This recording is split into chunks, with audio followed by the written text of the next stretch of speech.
लेकिन मेरा फर्स्ट जो मैंने स्क्रीन में अपना प्रेजेंस दिया था वो माइका एक जी टीवी का एक शो था, उसमें एक छोटा सा कैमियो किया था जहाँ से एकता मैम ने मुझे स्पॉट किया। जॉइन फिल्म्स में और भी बहुत सारे वीडियो अवेलेबल हैं जिनसे कि आपको प्रॉपर प्रोफेशनल गाइडेंस मिलेगी। भले ही आप एक्टर बनना चाहते हो, राइटर बनना चाहते हो, फिल्म मेकर बनना चाहते हो, सिंगर बनना चाहते हो, आपको हर तरह के इस पर वीडियो मिलेंगे। भले वो फेक ऑडिशंस पे हो कि ऑडिशन कैसे देने चाहिए, इस पर भी डिटेल वीडियो अवेलेबल है। हेलो फ्रेंड्स, वेलकम टू फिल्मी फंडे, joinfilms.com। मैं हूं आपका अपना वीरेंद्र राठौर और मेरे साथ ये रिश्ता क्या कहलाता की निधि है। Welcome to join films. Thank you.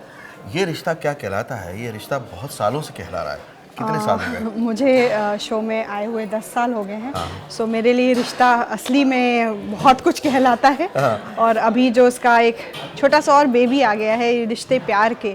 सो ये अगले 10 साल भी ऐसे ही सक्सेसफुली चलने वाला है और अपने रिश्ते निभाने वाला है। ये रिश्ता क्या कहलाता है में जो आपका कैरेक्टर है उसको दर्शक देख रहे हैं अपने पॉइंट ऑफ व्यू से, अपने पर्सपेक्टिव से। आपके हिसाब से कैरेक्टर क्या है, क्योंकि हर कैरेक्टर अपने हिसाब से सही होता है। मेरा जो कैरेक्टर है नंदिनी का है और मैं नायरा की बुआ हूँ शो में। बेसिकली मैं जब शो शुरू हुआ था तब मेरी शादी हुई है शो में। मैं एक हैंडीकैप्ड लड़की का किरदार कर रही थी जो कि बहुत ही डिफरेंट तरीके का रोल था एज एन एक्टर ऑल्सो मेरे लिए परफॉर्म करने में। और ऑडियंस ने उसको बहुत प्यार दिया, कैसे उसने प्यार किया, कैसे उसकी शादी हुई, कैसे उसकी फैमिली आगे बढ़ी और कैसे उसने अपने रिश्ते निभाए। सो अब तक ये रिश्ता चलता आ रहा है, मेरा कैरेक्टर भी अब तक शो में है और ऑडियंस ने बहुत सारा प्यार दिया है और आगे भी देते रहेंगे। अनिधि, जब कोई एक्टर को एक कैरेक्टर मिलता है तो वो सोचता है कि मैं उसको इस तरह से पोर्ट्रे करूँगा, लेकिन जब उसके साथ ये बंदिशें आ जाएं कि वह हैंडीकैप है तो डर लगा था, चैलेंज था या मज़ा आ गया? फ्रैंकली मुझे पता नहीं था कि 10 साल तक ऐसा चलने वाला है। अभी मुझे ऐसा नहीं दिखाया जा रहा है, अभी मैं सिर्फ एक स्टिक पकड़ाते हैं हाथ में।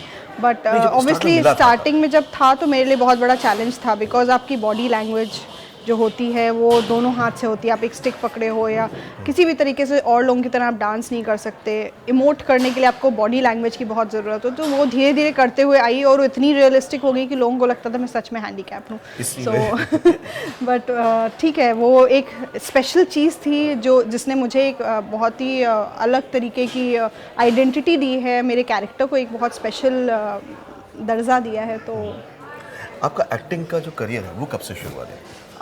वो अब से 13 इयर्स बैक शुरू हुआ। कसौटी पार्ट 1 में भी थी। मेरे ही ट्रैक से शो एंड हुआ था। सो मैंने बालाजी के कई शोज़ किए हैं और ये रिश्ता तो मैं लास्ट 10 इयर्स से कर ही रही हूँ। क्या अपने कैरेक्टर के लिए वाकई आप मेहनत करते हो? डेफिनेटली मेरे लिए तो अगर आप देखें तो मेरी तो मसल्स बन गई मेरे कैरेक्टर की वजह से। मुझे पहले बैसाखी दी गई थी जो कि मुझे नहीं आती थी कैसे यूज़ करनी है। मुझे डायरेक्टर्स बोलते थे आपको एक पैर में लिम्प करना है, तो मेरे लिए I have been very strong. मतलब कोई स्ट्रॉन्ग लड़की ही वो कैरेक्टर कर सकती है, कोई टिमिड लड़की वो नहीं कर सकती, बिकॉज वो फिजिकली बहुत चैलेंजिंग था मेरे लिए। तो उसके लिए मैंने बहुत प्रैक्टिस की। एंड मैं एथलीट रही हूँ, रियल लाइफ में भी मार्शल आर्टिस्ट हूँ, तो मेरे लिए ईजी था। Still you have to work. बोला कि एकता कपूर के साथ शुरुआत हुई, अभी राजन शाही जी के साथ हैं। ये जो बड़े बड़े दिग्गज प्रोड्यूसर्स हैं, इनको लेकर एक्टर के मन में काफ़ी नर्वसनेस होती है, डर होता है। क्या ऐसा कभी सेट पे फील हुआ या बहुत इजी गोइंग था? फ्रैंकली मुझे कभी नहीं हुआ। राजन सर मेरे लिए फादर फिगर जैसे हैं। एंड मैं अगर आपको बताऊं तो शायद आप मानेंगे नहीं, लेकिन मेरा फर्स्ट जो मैंने स्क्रीन में अपना प्रेजेंस दिया था वो माइका एक जी टीवी का एक शो था, उसमें एक छोटा सा कैमियो किया था जहाँ से एकता मैम ने मुझे स्पॉट किया। तो उस पर्टिकुलर सीन को राजन सर डायरेक्ट कर रहे थे and he is my producer today. Great. ये रिश्ता क्या कहलाता है? इट्स अ स्मॉल इंडस्ट्री, हम कहीं ना कहीं टकराते हैं। और राजन जी खुद भी बहुत अच्छे डायरेक्टर हैं, प्रोड्यूसर हैं, बहुत अच्छे इंसान हैं। उनके साथ हम जुड़े हुए हैं, हमको नर्वसनेस बिल्कुल नहीं फील हुई है, इतने सालों में नहीं फील हुई। Feel protected with him. इस मुंबई फिल्म इंडस्ट्री के साथ जो आपका रिश्ता है उसने क्या सिखाया आपको? ये सिखाया है कि अपने लिए हमेशा एक बैकअप रखना चाहिए। एक बैकअप प्लान बहुत इंपॉर्टेंट है। पढ़ाई करना बहुत इंपॉर्टेंट है, जो न्यू कमर्स हैं उनके लिए स्पेशली, बिकॉज पढ़ाई आपका पीछा कभी नहीं छोड़ती और मतलब आपको हेल्प करती है। And hard work is very important. मतलब आप ट्राई करते रहेंगे, अगर किस्मत में होगा तो मिलेगा ही मिलेगा, लेकिन अगर आप ट्राई नहीं करेंगे, हार्ड वर्क नहीं करेंगे तो you'll never get it. So that's the only.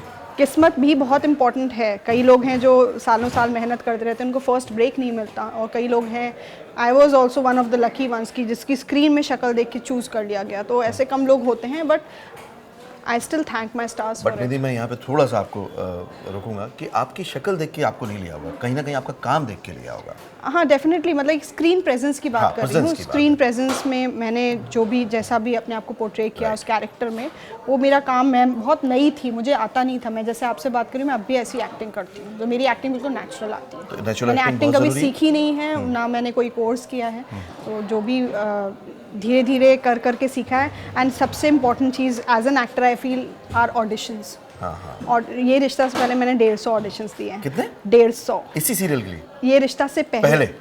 तो 150। वो जो स्ट्रगल एक एक्टर को करनी होती है वो मैंने की है, और मैं अभी भी कर रही हूँ। मुझे पता है हर एक्टर को करनी पड़ती है कि एक लुक टेस्ट के लिए आपको जाना पड़ता है, कैमरा के सामने परफॉर्म करने से पहले वो प्रिपरेशन करनी पड़ती है, so that is very important. 150 audition की एक्सपीरियंस निधि आपको बताएंगी कि मेन आपको क्या ध्यान रखना चाहिए ऑडिशन देते हैं। ऑडिशंस देते रहना चाहिए। Yes, that's a first step. कोई शॉर्टकट नहीं है, कोई रेफरेंस से नहीं आ जाता है। आप ऑडिशन देंगे, आप कैसा परफॉर्म कर रहे हैं, आप कैसे दिख रहे हैं, आपकी एक्टिंग कैसी है, उसके बेसिस में आपको सेलेक्ट किया जाता है। Thank you Nidhi, thank you very much. Thank you so much. सबसे पहले वीडियोस को देखने के लिए चैनल को सब्सक्राइब करें और बेल आइकन को प्रेस करें। I can